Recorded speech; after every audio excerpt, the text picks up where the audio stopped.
Allah Allahu illallahu la ilaha illallah. Assalaamu aleykum. Tey nag maa dikk di leen dimbale yéen góor ñi. Xaw ma sax lu ngeen sangoo tey. Anyway, di leen fàttali ne jigéen su la buggee doo ko ne di xoota du xam sa jot. Jigéen joo xam ne saa woo ko waxee mu ne la maa busy fa xam lu may def sama bopp bee métti maa sonn suma maama dee fa laa jëm nii ki naa fii la béy xari jaar xamal ne mbuggeelam si yow moo manqué. Jigéen joo xam ne saa wu waxee yow mbiri xalal la lay laaj. Jigéen joo xam ne fu mu toll mu ngi lay teg loo xàttanut ñaare boo ko seetee xamal ne mbuggeelam si yow moo manqué.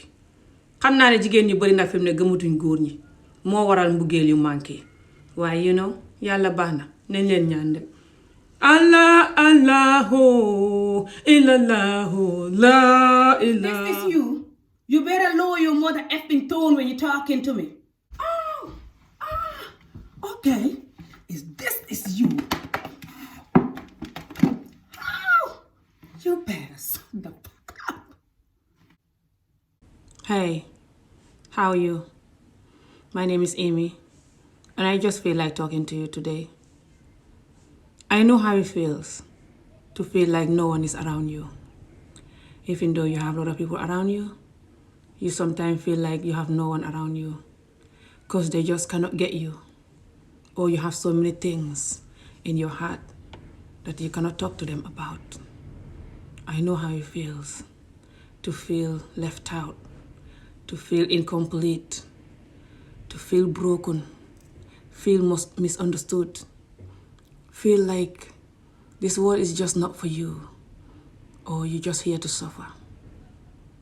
But I'm here to tell you that it can all end. Be that person that you want to understand you, because only you understand you. Once you get to understand you, understand. Excuse the wind, guys. It's really windy today. You know, I wish I know this years back. The minute I start realizing that I can be that person that I need, that can understand my pain, understand everything that happened to me, and learn to be there for me, give me hopes, give me confidence. The moment I start being that person for myself, that's when everything changed, guys. Now, this is not easy. It's supposed to be a journey that comes with tears, pains, comes with running away from it, doubting that you can be that person. So when you're going through it and it's feeling like that, that's exactly how it's supposed to be. Keep at it, you get there. Every day you grow more and more to the new version of you. You can be reborn. All the pain will go, guys. Assalamu alaikum. Himdillah. Barikalla. Dikkatina. Tey nag fa bëri ngelaw laa ngi hadak dagi rek maa ngi toog fii nii si boori palante bi bugg a wax ak yéen.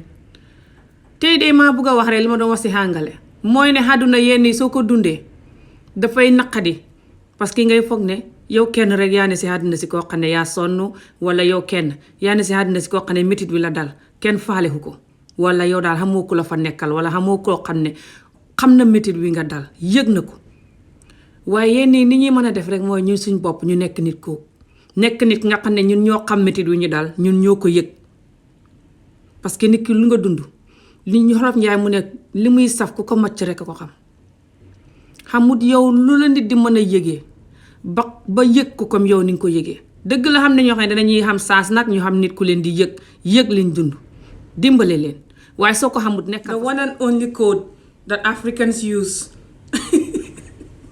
Go and get married before you talk. Oh. Anyway, I want to get married again, but not so I can talk. No, I've been talking for 4 years. Oh, God. I don't have energy for this evil. My community is funny. You know, my community don't like it when you talk about things that is in the culture that is harming us. You know, the real serious issues that is harming us, traumatizing us, denying us our happiness. When the community have stuff that is denying people happiness, and the community, this thing is affecting the community. You can see the wickedness and the unhappiness all over the place, even though people faking the smile. Then you don't want us to talk about it. You need help. Anyway, I'm gonna talk about it. Nothing can stop me, so good luck.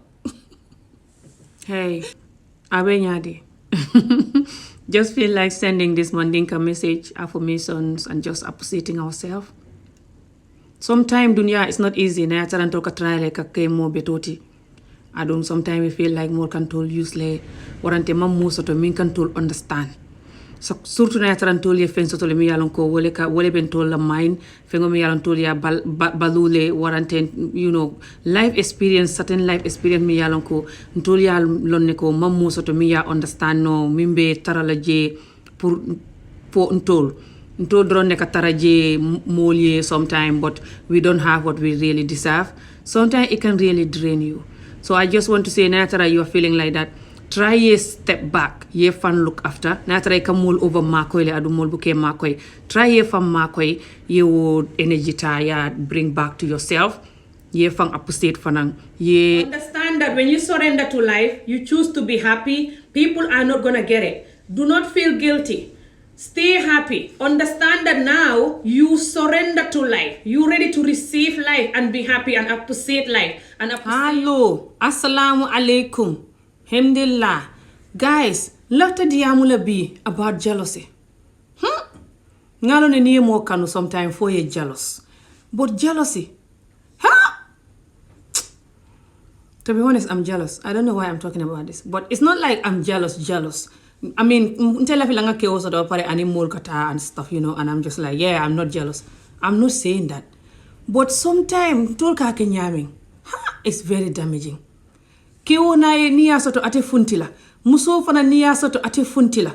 Warranting just everywhere, itila life is all about jealous. Nyinte makoila. Abakela moye disrespect, mobe get bored learning ite, mobe amirela ko ite ma trust because ya yabule. It's just not gonna help you. Adu ite jusobe kandila every day, every minute. Alin tol be munu jealousy. Ngalan ka calm down. Hi guys, jealousy adimitale bake, but that's not the only reason why we have to look into why into sa try ka bula. Ak also ka kele mote trust nola. Ite fango min ka jealous bake. Adu nying adimitale ni mo me trust no. Also, ite buka more trust no. Adun nying adimitale. Adun ila relationship jama aka tinyale.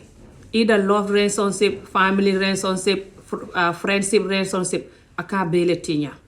Because mol ba lonna, mol ba jela. Sutu na yatra ye mole kanu. Ika jealous all the time.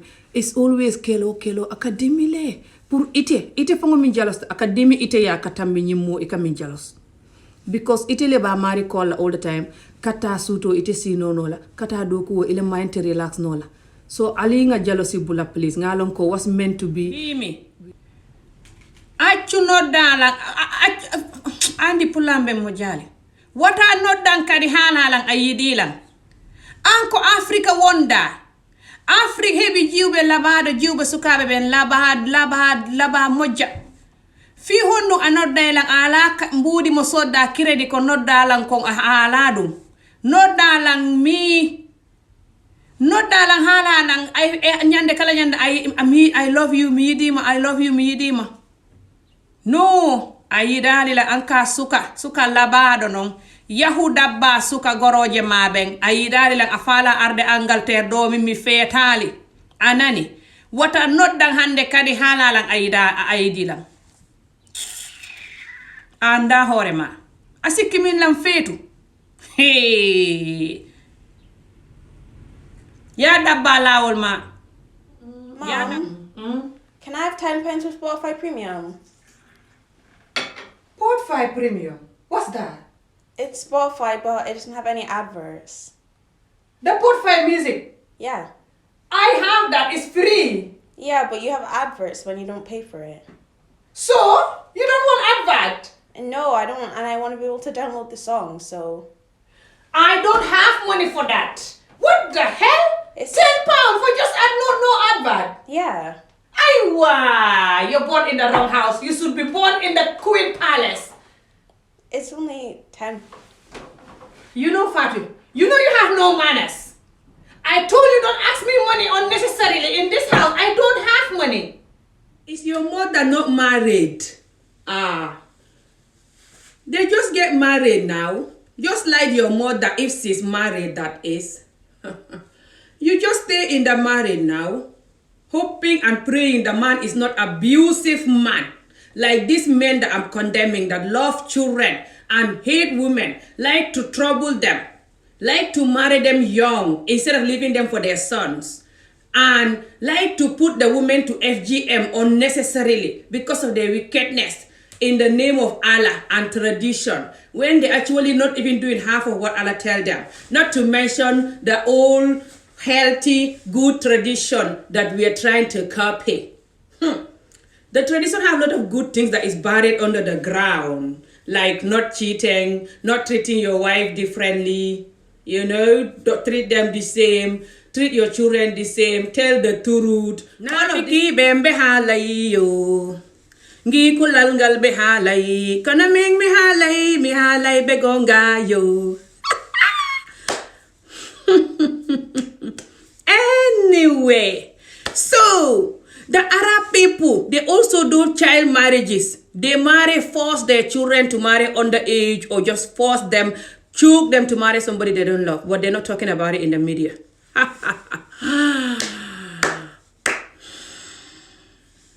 The worst pedophile, anti-women, hate idiotic person ever on TikTok with that kind of thinking. So you're now Arab. You know what they talk about in their media. Anyway, who gave a F about somebody else? I'm talking about what's harming our community.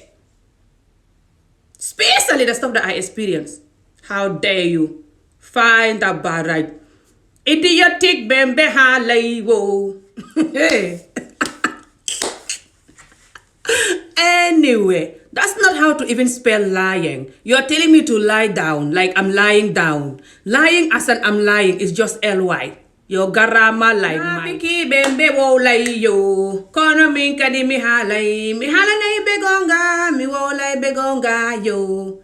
I'm not saying if the underage person want an old person and they're gold digger or rancher. That's not why I'm talking, and you know that. I'm talking about a lot of our men that are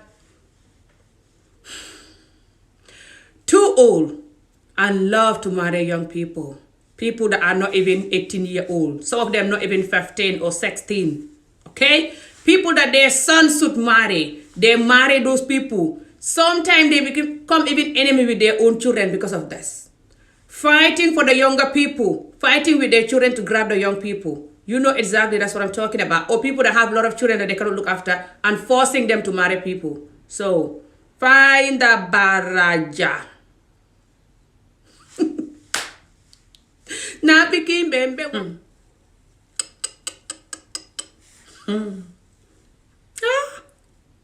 Hey.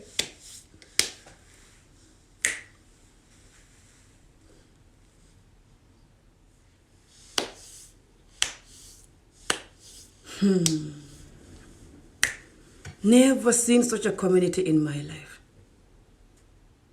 A community that normalized abusing children.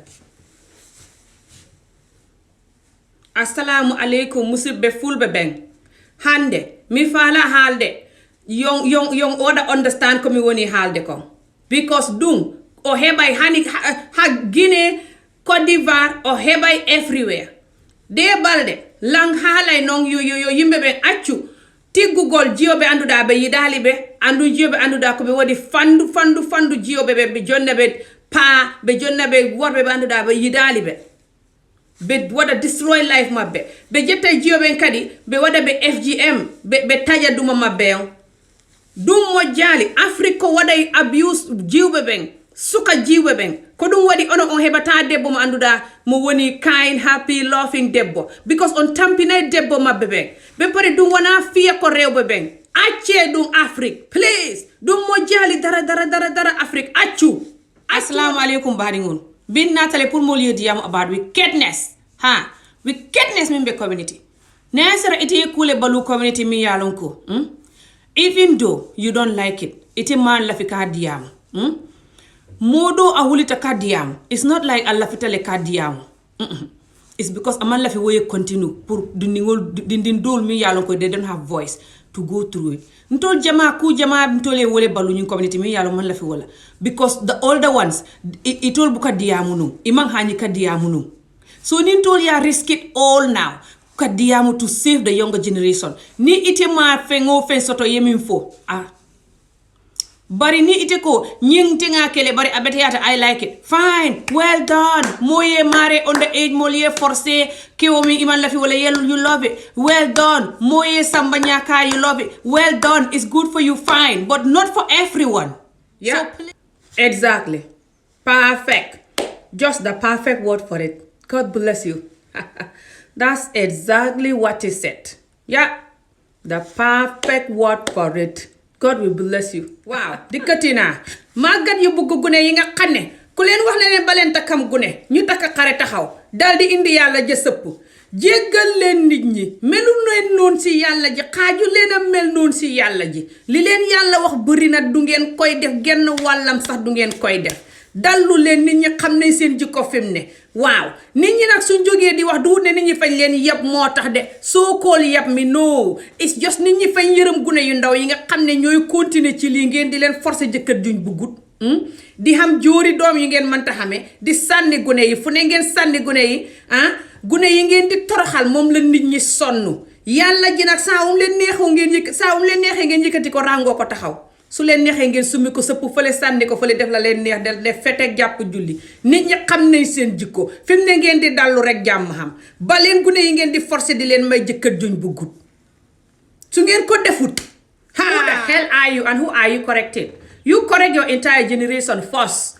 Other African countries that are not Muslim, they do it even worse. This is happening all over Africa, Muslim or not. Asia also, Muslim or not. Pedophiles are legalized in these countries. People don't call them pedophile because they can marry their bride. Nothing to do with religion. Yeah, some people do it and they're in the Muslim community using the religion. But other people that are not in Muslim community, they still do it. So what the F you talking about? Where are you from? Just zip your entire generation on this topic. Zip your entire generation on this topic. Wickedness. Hate women, love abusing women, enjoy abusing women, which is why you're poor Africa. You will never develop until you change. This is the only reason why you are like this, Africa. All these countries that abuse women, this is why they are poor. And they don't get it. God.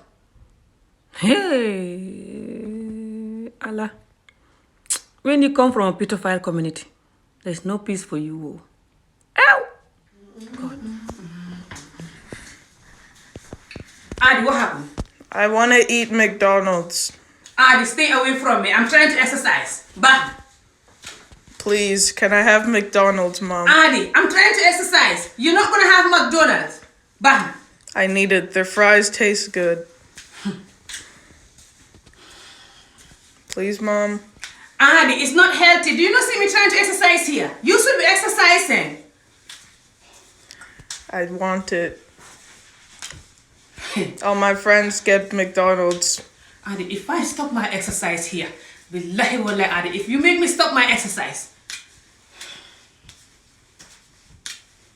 Their ketchup is improved. It's better than the normal one. And their ice cream also tastes good. It's not that expensive. Billahi, Adi, if you make me Gambian community. I think it's about time now. When we have misunderstanding with somebody, we don't just jump insulting people mother. Even me, this one individual, one insulting mother champion individual in the community insulted my mother unnecessarily before. That made me insult his mother, which I regret until now. Why can't, when you have misunderstanding with someone, you can just address the matter, talk to them? But why you jumping onto into their mother's private part and father's private part? Why?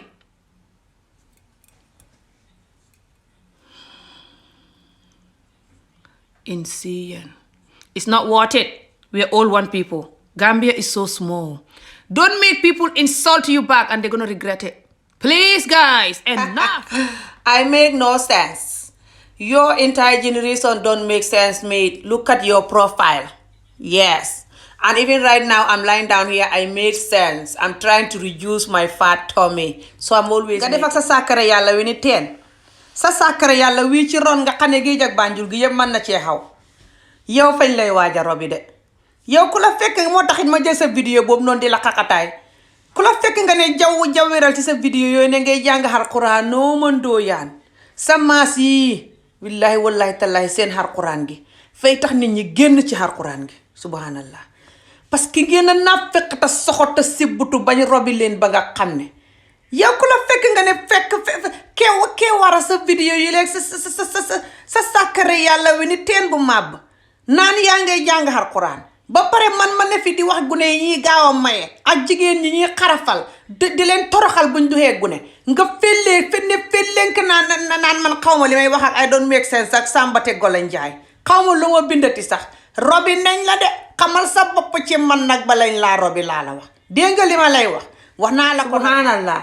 How the hell are you going to advise me to take it or leave it when I am not allowed to advise you? I am simply saying stop marrying young people, stop abusing women in the name of Quran. You cannot be standing, a whole imam cannot be standing in the media saying that women should be circumcised and cut their womanhood, and the women should marry young, and the people that condemning that they're not Muslim, they are bad, when them themselves is the bad one because they're not doing what Allah told them to do. No one can complete everything that Allah said, no matter how good you are as a Muslim. Your excuse is like, Allah is gonna forgive me. So why are you not taking this one to that level then and say that we don't have to do this? Just like you're not doing the rest. Why are you choosing to do this particular one? Because it favors you. Because you love marrying young people. That's why you don't want to condemn them. Because you love to abuse the women, make them scared of you. That's why you love to give them a heartbreak. From a young age, you have to abuse them in the name of... In case you don't know, stupidity starts with you not knowing what happened, why I did what I did, and then you just jump and start talking. Anyway, I'm gonna help you. I wasn't laughing at the Quran that he's reading. I was laughing at him for laughing and bullying me, for condemning these things. People like him that use the Quran and other religions to abuse children and women especially is why my voice has been talking all of these years. But the community is the way it is because they have people that will watch and rather not say nothing, brush it under the carpet, or will bully and condemn you for talking about it. That's why. People that following all the selfish, pedophile, and evil part of them using Quran, but they see all the good thing the Quran tell them to do and they're not going to do it. If people were following Quran, by now the whole world is Muslim. And just any religion for that matter. If people were following what the religion tell them. But they pick and choose. Find a baraja. I don't need your love at all. Look, I'm hungry. I have to go and cook. I have to break my fast soon. Look, keep that your love to yourself. Or you can make better use of it. Go and do like me. Go and tell your fellow men who love to marry children in the name of Allah, underage people in the name of Allah, forced marriages, people who hate their God, they sleep with them in the name of Allah, avoiding all the other good things that Allah tell them to do. Go and talk about that. Help those children. They need your love. Go and support them. Go and save their life. If you don't know what to do with your love, you don't give it to me. I don't need it. It's too late. Keep it. Thank you. Keep your love. Use it in good way. Go and save children's life.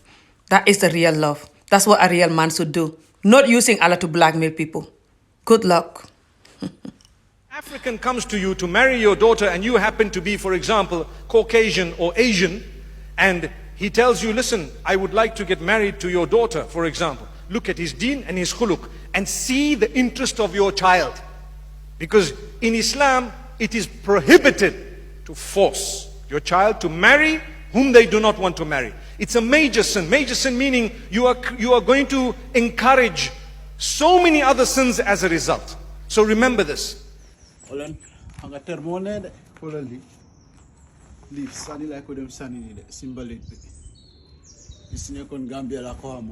Borom xaalis yi sax lii di nga ko sànni Gambia xoolal rek nga teel dafa ne maa ngi dem sànni lii.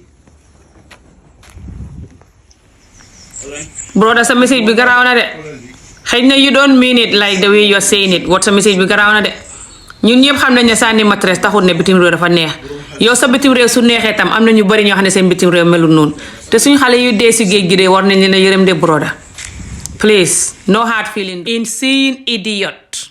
The question is, how can you promote sexual abuse for children and women in general? How do you promote that? What kind of soul are you? I never open my platform and talk about Allah like your so-called platform is doing. Okay? I always say fair and balanced things, normal things. Leave children alone. And even when I talk about Allah, I never talk about it this insane hypocrite way like some of you are doing. This abusive way that saying that sexual abuse for children in the name of Allah, marrying children, marrying your victim when you are a pedophile is allowed. I'm never going to be that insane kind of a person that will promote that. So the question come back to you. Why are you stupid, wicked, and insane? Sad. Hey, I know that I'm not listening to him for that. I'm only sending the message for people to know why I'm talking. You know, that there's so many things in the culture, in the Quran religion, that we are doing wrong as a Muslim, that are really harmful to the community, and no one is talking about it. You know, like things that I'm talking about as well, and they're condemning me, and things that like he's talking about here. And he confirms some of the things that I'm talking about as well. So yeah, that's why I send that message. Oh, my eyelash. Sorry. But yeah, it's nothing to do with you know, them people marrying this. No, it's what I explained. Hi. Yeah, the whole point is that he's talking about how some people are Muslim, but they're racist to one another. And also he's talking about how people giving people husband that they don't want, especially from a young age, especially in our community, in the black community, is too much. So he's talking about, and it's happening in every Muslim community and even other people that are not Muslim, but we're talking about our own community. He's talking about people forcing people to marry people that they don't want, how that is not in the Quran. And he's talking about racism, how it's not in the Quran and it's still happening. So my point is, people are always doing stuff that is not in the Quran. Okay? But they choose to marry young people. And this imam in my country is saying that people who condemn that and people who condemn women who go through circumcise, those people, they're not Muslim enough. They're not good Muslim. Hello, jërëjëf really appreciate naa ko yéen ñu bëgg suma xolof yi yàlla rek ka leen mën a fay fan yi nag maa ne ci defante moo tax waaye su defante mi dalee jàmm danaa dikk defal leen wolof comédie yu neex ak waxtaani xolof yu neex su dee ngeen bëgg ma def live video xolof ngeen wax ma ko waaw ñu arañ ban bés ak ban waxtu ngeen di free inshallah hopefully su ma ko mënee def rek danaa ñëw ñu def live video xolof waxtaan kafree waaye fan yi ci ab defante bu tàng boo xam ne laa ne waaw doomu xaraam yi nga xam ne ñu ngi fi ne su may wax ne nit ñi baggu ne yi ñuy maye ak nit ñi ñuy forcé jëkkër ñu ne tax ma wax loolu su may wax ne nañ ba jigéen ñi ñuy forcé di leen jongal te ñu ngi dëggu gu ndaw ñu yàqal leen seen àdduna juddooguñ ñu ne tax ma wax loolu dinaa fekk kat naan yàlla te kat yàllaa ngi leen sant lu du xaaj du jeex ñu sànni ko naa fekk bañ di leen waajaro bi ci ñoom laa ne fan yi jéggal leen ma rek su ma paree rek danaa dikkaat salaam. Hello, brother. Yeah, some of the things we do is not from Islam, but some part does, especially this arranged marriage part. The fact that they just hand over their children to any husband of their choice, without this person knowledge or even without this person agreeing, they get that idea from how Aisha was handed over to Sallallahu Alaihi Wasallam. But it says that Aisha was happy with it. But they hand over these children from a young age to people that they don't want. Happily doing it like these children was enemy. Okay? They get that idea from the Quran because Sallallahu Alaihi Wasallam himself was given a young wife and that's the reality. But my problem with it is that there's so many good things in the Quran that they're not doing. The way the Quran is, if they were following all, I would not even have problem with it. But they choose what they like, what favors them, and reject the rest. Especially this pedophile part. They love it. Love it because they are pedophile. Guys, this is sad and funny. I'm so sorry. It's not Gorgimbo. President Barrow, why are you going to the late Mamour Diop compound now? When you couldn't go when he died. All your 2 wives, you couldn't send none of them. The whole ditch, the whole funeral, you guys were nowhere to be found. Now that you see the public complaining and cannot understand your behavior, again, as usual, from nowhere you now went joggara like a tan musibutu. What are you doing there now? Hey, President Barrow, what is it with you? You cannot fail to amaze me.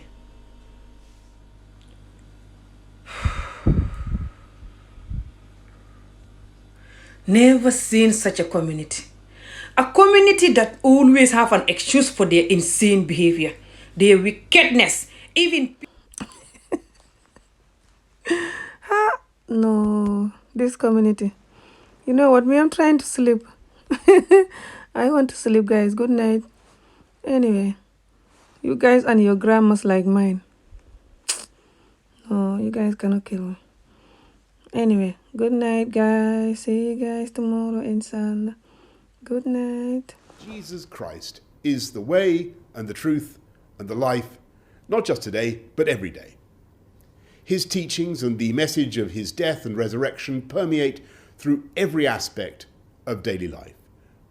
That's why I've lost count of the number of church leaders and congregations who have stepped up to support us all in these very challenging times. Millions of good Samaritans, each of them showing what loving thy neighbour as thyself really looks like in 21st century. Jesus Christ is the way, the truth, and the life, not just today, but every day. Jesus! His teachings and the message of his death and resurrection permeate through every aspect of daily life. Just when I think life has That's amazed why me I've enough. lost count of the number of church Anyway, leaders and congregations open your border who have now, stepped sir. up to support Open your us border all now, in sir. these very What's challenging Jesus' message? Millions Love. of good Open Samaritans, your border now, each of them sir. showing Especially for loving thy Africa. neighbour as thyself really looks like. Hope in you teach you 21st how to century brush your Britain. hair anyway. If this is you, you better lower your mother effing tone when you're talking to me. Okay. If this is you, you better shut the fuck up. Keep calm and Bennett.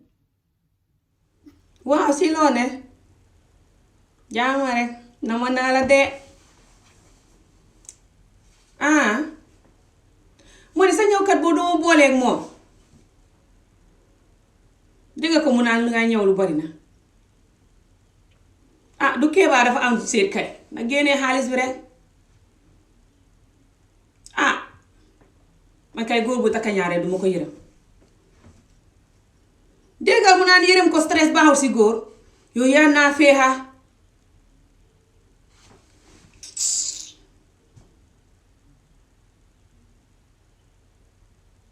Waa ba si kanam.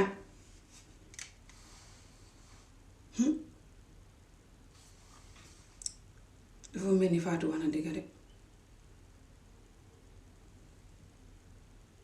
Kéba bu mu takkee ba léegi maa ngi nekk di ko laajte xaalis rek. Allo Janga.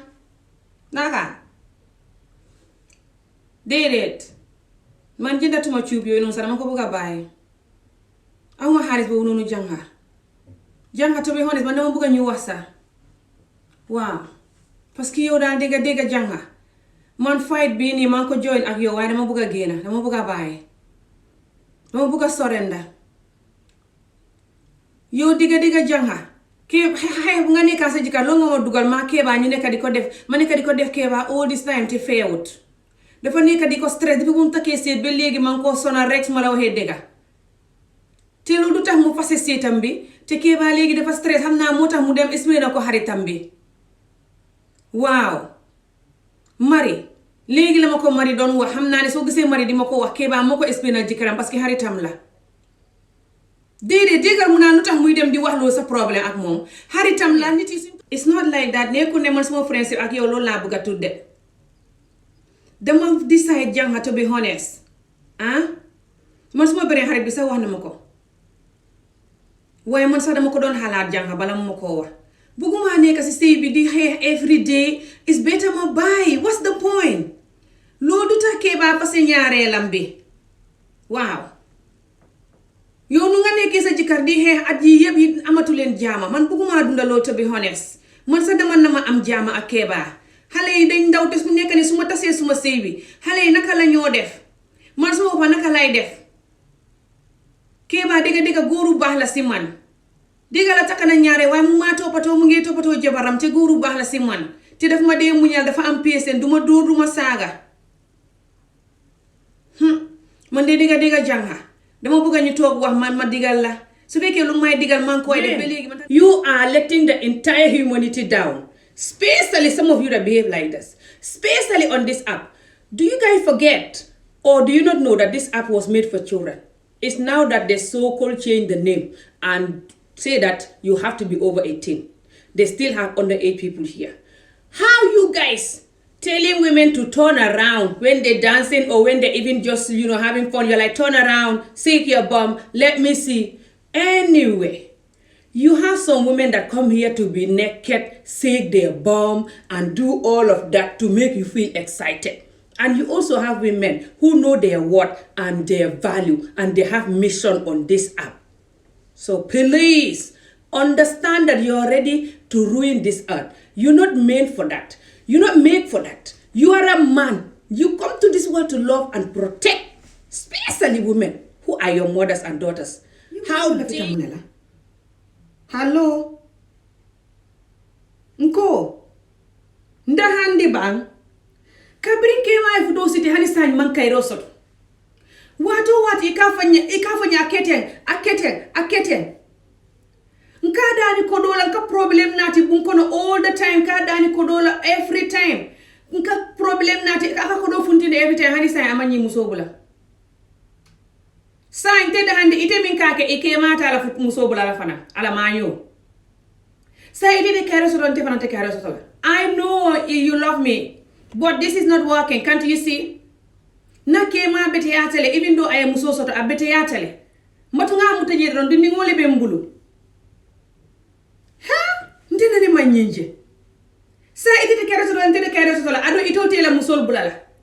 Matunte nga kare soto bang. Nte am surrender in this. Assalamu alaikum. Himdillah. Dikatina. Faham góor ñoo xam ne ñoom ñoo ne di yàq TikTok bi le si ñoom laa dikk góor ñi ne ci TikTok bi le xanaa xamuñ ne TikTok bi le palaasi gune la woon mu ngi tuddoon Musical.ly fi mu ne lañ wecc tur bi tuddee ko TikTok naan ko am fukki at ak juróom-ñett moo ciy bokk gune gum neex nga xam ñaari at bokk ci ndax booy bu dugg de suñ la laajee ñaata at nga xam nga kili fukki at ak juróom-ñett dugg fi mu ne jigéen ñi ci ne nga xam ne bu leen lu leen neex la ñuy solo lu leen neex la ñuy def di lacc fu ne ngeen di cot-coti ñoo leen xasar waaye xam leen ne fa xam jigéen ñoo xam ne loolu indiwut leen fi dal loetu leen di danaa leen bloqué de fi mu ne lu tax yéen ngeen xam da got genn góor guñ robi goo xam ne moom laa fi bologagum ba ma tàmbalee TikTok mi léegi tey naan ma naa olbatiku ma taxaw di wecc sama wecc mu ne man naa olbatiku nit ku leen di olbatikul fii di wëngeetu ñu robi leen yéen robi nañ leen de ngeen du góor war a toppatoo nit ñi war a sàmm àddina si bugg jigéen ñi sàmm ñi laa ilaha illallah ndaw yeew yu rëy ma kii jaan yu bari yi la jaan ya jooru nañ ca kaw way tubaab yi jommal come I love you too. What can I do? This community, if you allow them, they will just kill you with stress. That's why I'm just done with them. I can't allow them to kill me with stress. Sometimes they don't get it. They don't know what I've been through and why I'm talking and how I'm seeing the community. And they're just finding bridge and I'm like, sometimes I'm just like, I can't with this community. I just laugh at things sometimes. What can I do? Thank you so much, Kum. I love you too.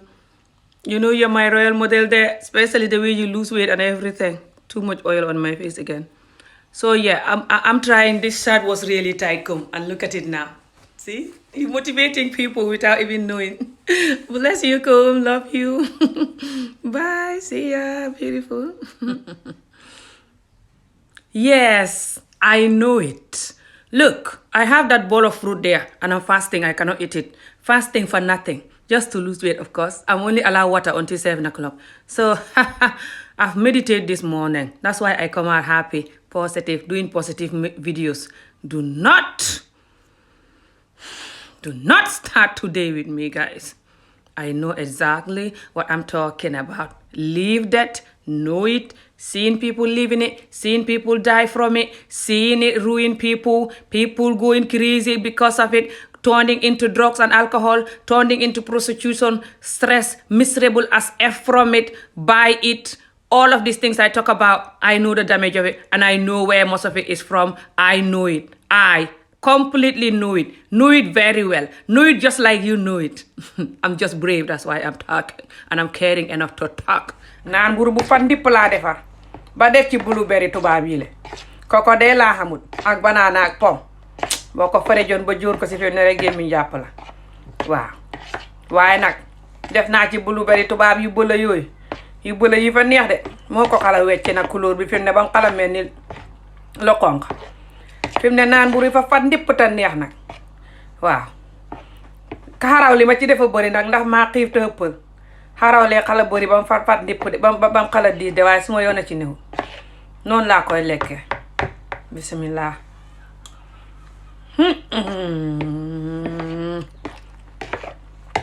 aka fatta neex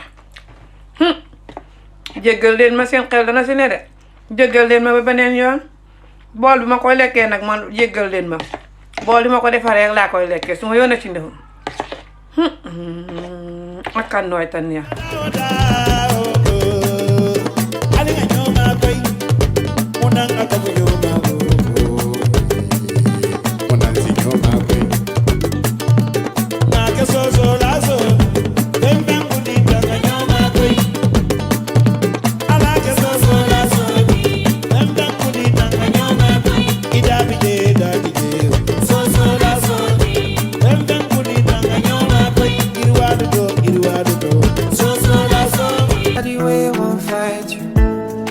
When they come, they already know I'll be right beside you, like the wall of Jericho.